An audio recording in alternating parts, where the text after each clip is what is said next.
Hi and welcome back to my channel. If you are just getting started in ASP.NET Core 6, this video is for you. I'm going to explain how to create a project and how you can implement some basic features. So currently I'm using Visual Studio Community Edition 2022 or version 17, and I recommend you to use the same version. So let's go to File, New Project, and here you can select template or can search for it. ASP web app. This is what we are going with, and let's choose this and let's name it web app in my time demo and go next, and let's choose the framework .NET 6. Authentication type can remain none for now. It is when you want to make users register in your website or log in before using your application. But for now, we don't need it. So let's skip this part. But I choose to configure for HTTPS. It will make your application secure, and in the long run, you are going to need this. And we are skipping Docker for now too. You can always add HTTPS and Docker later on. You don't have to choose any of these right now. So let's create a project. So we get an overview of what is going on, but I don't need this tab. What I like to use is Solution Explorer. Solution Explorer, you can see it from View. Solution Explorer if you are not having it here. So this is the basic structure of your first ASP.NET Core project. This is the basic structure of your project, and Program.cs is where everything gets set up and starts running. This is a builder that is going to build a server for you right here, and you add some services to that builder and use some middlewares, and at the end you run the server. And when I go here and click, I will see my browser window opening, and this is my application running. So you have basically two pages at the beginning: the index page or landing page of your website and a privacy page. And if I want to see them, I can find them in pages and index page and privacy page. So index page has a welcome, same as we have here, and a link. And I can always make changes here. Let's say welcome here and save. And hot reload starts reloading and compiling the project and reloading. Sometimes it fails and you have to refresh the page or start the application again, and sometimes it works perfectly fine. So if it didn't get working, you just have to start the application again. So I can make changes here and they will appear here. And this is basically a view. Any file with CSHTML extension is a view, and inside views it's better to use only HTML code, but you can always add some C# in your application here. One of the usages like this. For example, if I want to calculate the sum of two numbers, I can add them here and show it down here. @sum. This is how you link HTML code with C# code by using @ like this. So if I run the project again, I'm going to see this number, and it shows that everything is working. When you run your application, there's a console window opening, and here you can see everything that is happening in your server. So our server is listening to this local host port and this 7077 number port, and this is where I can run my application. You are also listening to 5077, but it is not a secure address. It is using HTTP instead of HTTPS, and S is for the security. So if you call this address in any browser tab like this, you will be redirected to a secure version, and that is because in Solution Explorer in Program.cs we have this middleware. This middleware tells to your application that use HTTPS redirection. So if you use HTTP version of your application, it will automatically redirect it to secure version of your web application, which is what we want in most cases. To run your application, you have a couple of options. I usually use self-hosting, which is the name of my project. Basically, it means that my project is hosting itself and I don't need to use IIS Express or any other mechanism to run my application. In the background, it is using a very light server called Kestrel.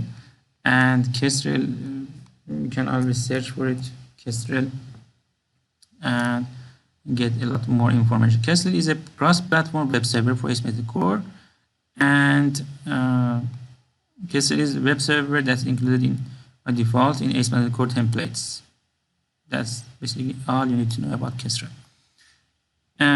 So when I'm running my application in the background, or I'm running my application at all, and there is this console window that is showing somewhere a server is running, and it is listening to this port and this port. And if I close this window, my server will be down, and when I refresh my index page, I will get nothing. I will get not found or connection refused exception. You can find all the settings related to launching your application down here in properties, line setting.json, and these are the profiles that you see here, web app and IIS Express. For web app, these settings are being used, and I can change the name here, but I don't like to change default things. This is the URLs that you are going to use. You can change this to like 8077 and 6077 and save and run your application again. It will run on a different port. So if you need for any reason to change the ports, you can always use profiles in line setting.json. And the environment for your application is development. You can have different environments for different use cases, but the basic or the default environment is the development environment. My project is a .NET 6 project, and you can always click over your project name and see this project file, or you can go here and use edit project file to see this file. This shows that you are using a web SDK and target framework is 6, nullable mechanism is enabled, and I am using implicit usings. It doesn't matter if you don't understand these settings, but that's the basic setup of your application. My client-side files goes in here. Like if you have any CSS file, JavaScript file, or any pictures, images, it goes here. And if you go to Program.cs file and disable or comment out this line of code, no file from this folder will be served to client. let me show what I mean. If I run my application again, and this time you see that no CSS file or JavaScript file loaded. I can see this by going to development tabs in my browser and go to network and refresh the page, and you see there are a lot of 404 errors because my web server is no longer serving the client side files or static files, and this is the middleware or the part that does that. So I can save back and refresh again. Let's run the server again, and we are back in business. So this middleware serves all the files in this folder. By now you understand what this does in your application and what is happening with this.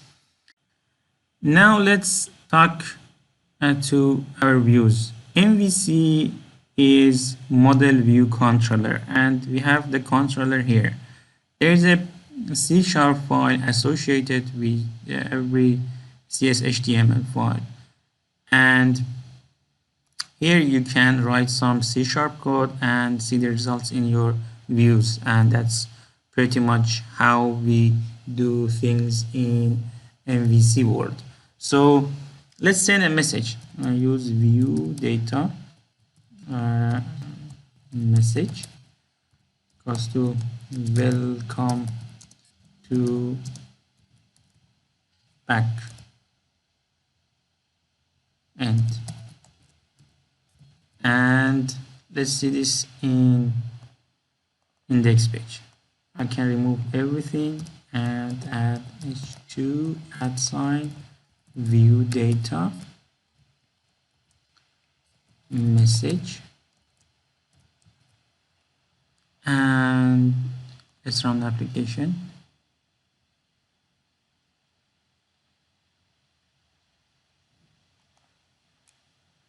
Go to home page, and you see that I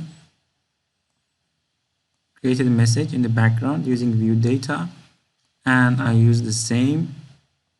I showed it in my view. So if you are going to send some code from backend to your views, that is how you are going to do it. I can have a property here, string, and call it MSG, and set that MSG to my next message in a property, and go to index page and add h3 assign model.msg, and it will work the same. Let's wait for hardly load and refresh. This page is not working, so let's restart the application. So again, my message is being sent from this backend C# code to my view, and at the end gets rendered to my final HTML. In my HTML file, if you go to view source or inspect, you won't find any C# code. All your code renders down to HTML only code, but when we are designing or implementing our application, we use C# code.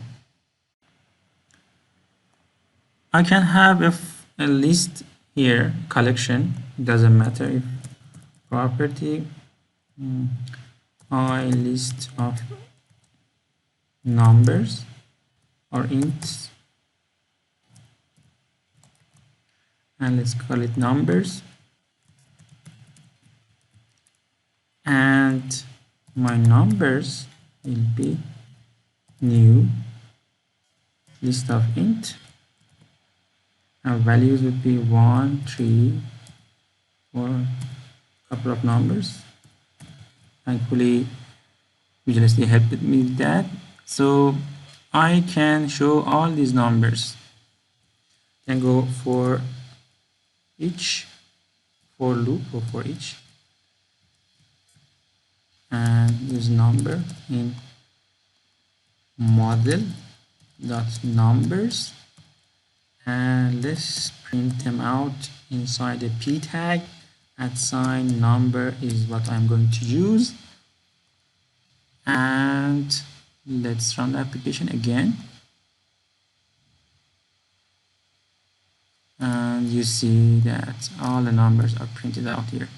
And if I inspect, right clicking on a lot of p tags, down to 13, and that's how you can print out the list of usernames in your application, all the list of orders, or make a gallery with a lot of photos and pictures.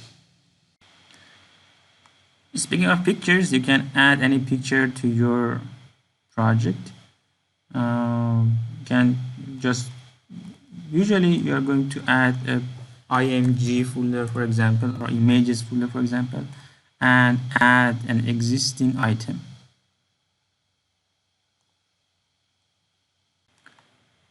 On my desktop, I have this picture. I add it to my project, and now I can show it anywhere. Like I can show it here. Some Visual Studio with some extensions you can add it just drag and drop, but it's not working for me now.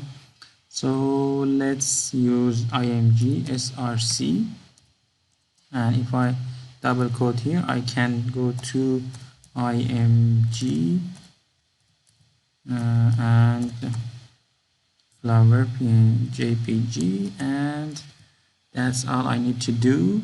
So let's run the project again,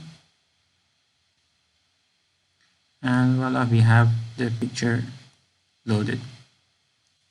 I can also add styles and everything to this, like if you want to maximum height to like 50 pixels, you can always do that, and refreshing the page might work or might not work because the views are compiled in ASP.NET Core 6, so these texts would need to be compiled to a C# code. That C# code needs to be linked with your server code to refresh the page.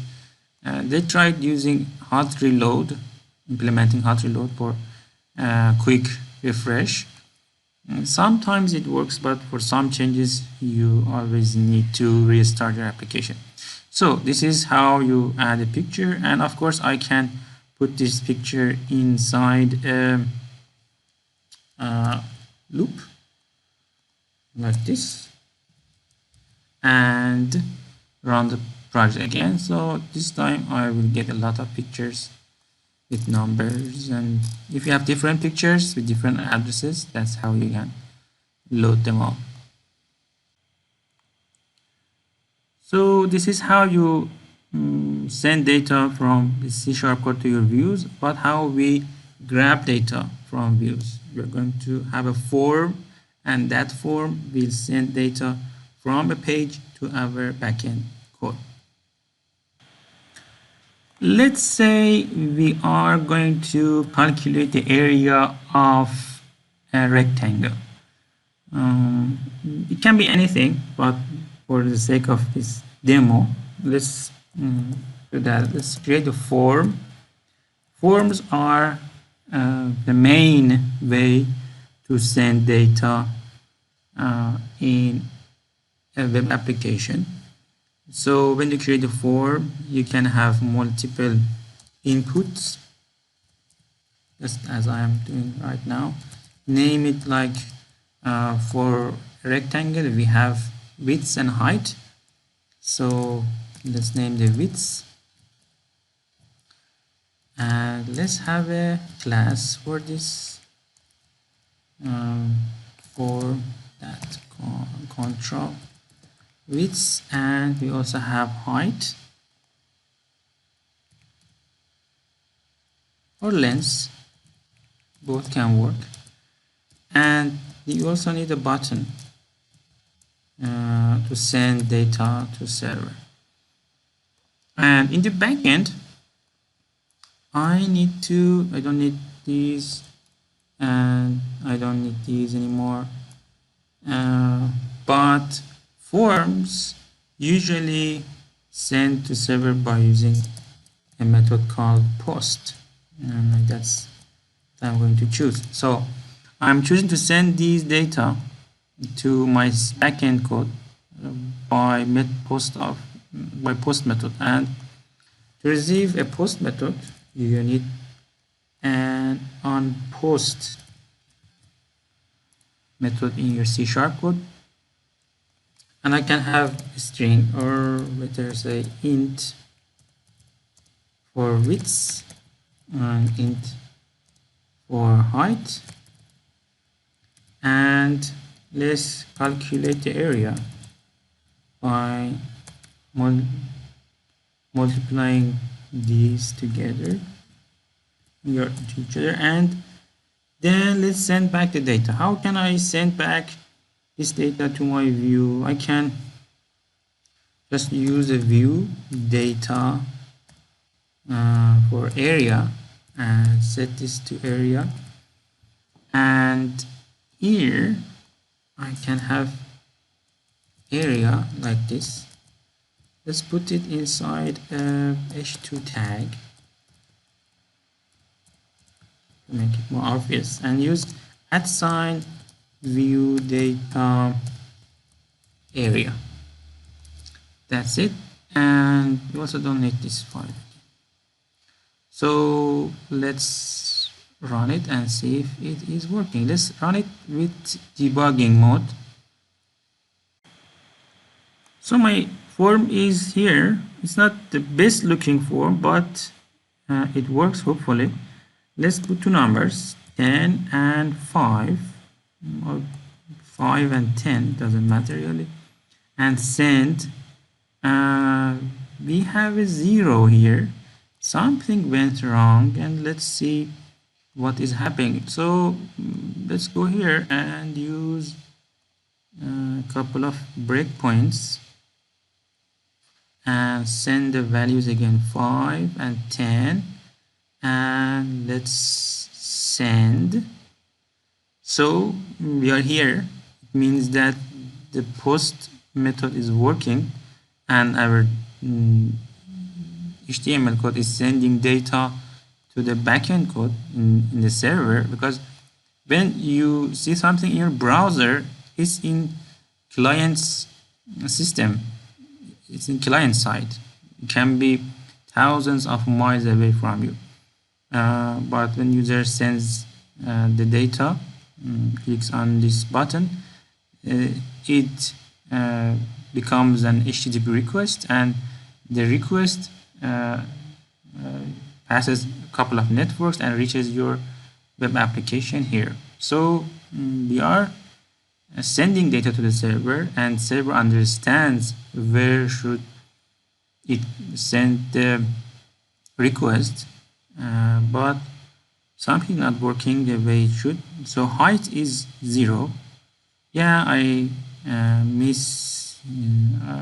forgot that I used length here. So let's use the length here too. So it tells you that everything must be the same name. So you cannot use something else here with a different name and something else here with a different name. So let's run the application again, and this time hopefully everything should work. 5 and 10 and send, and we get a 50. That means our application is working.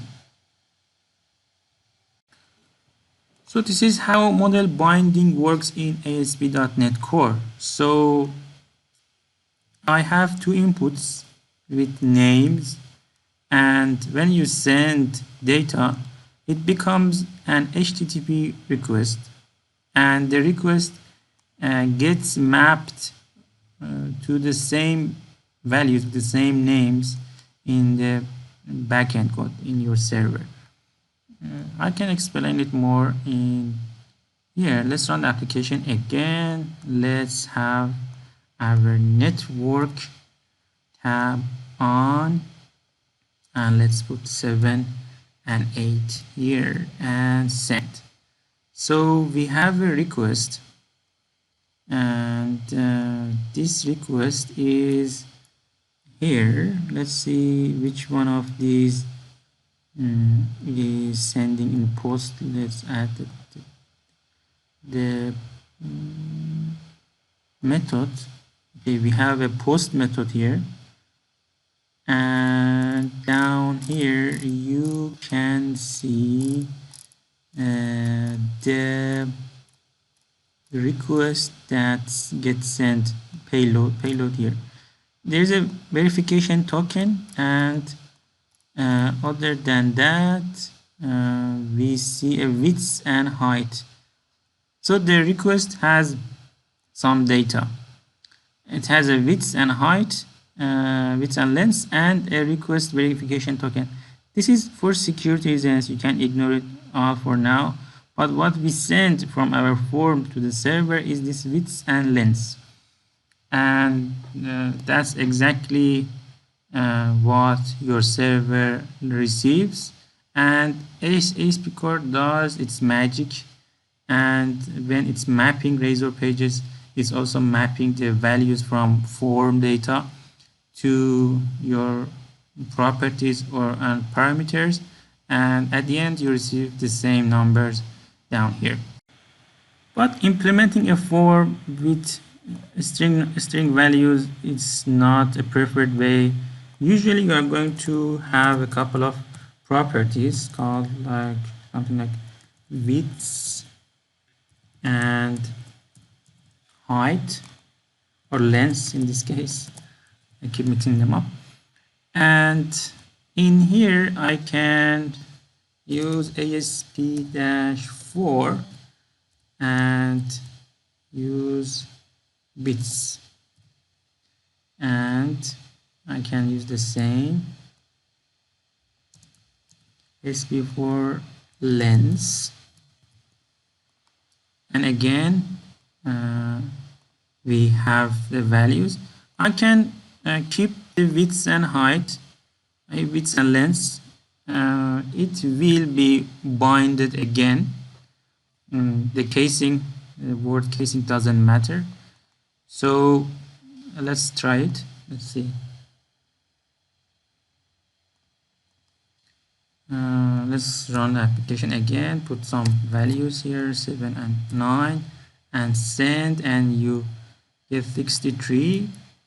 So this time the width and length are properties in our background code, and we use them directly in the form, but when we send them, we receive them here as parameters or method arguments. And so binding doesn't care about casing, but it cares about the name, exact name. We can remove these from here and use the same properties that we defined inside the class, but this time we need to remind ASP.NET Core to bind these properties, bind property width and bind property length. So when you have this attribute over any property, it hints ASP.NET Core to look for this value inside the incoming HTTP request. So I think we will get the same result again. So let's refresh the page, and this time use 6 and 4 and send, and we get the result again. So this is how model binding works and how you can send data from your clients to your server. So it can be anything, it can be a list of user's name, last name, and it can be strings or numbers. Just have to set the properties here and use them like this here. And last but not least, let's redirect page user to a different page. Let's go to these pages and add a results page, razor page, and let's use razor page empty, and let's go for empty template and name it as result. And I can add, so I can add new pages. This is the result page. Which one? Area results. And now let's redirect the user to this page and show the area result here instead of showing it the same page. So I can remove these and paste them here. We don't need the area part anymore.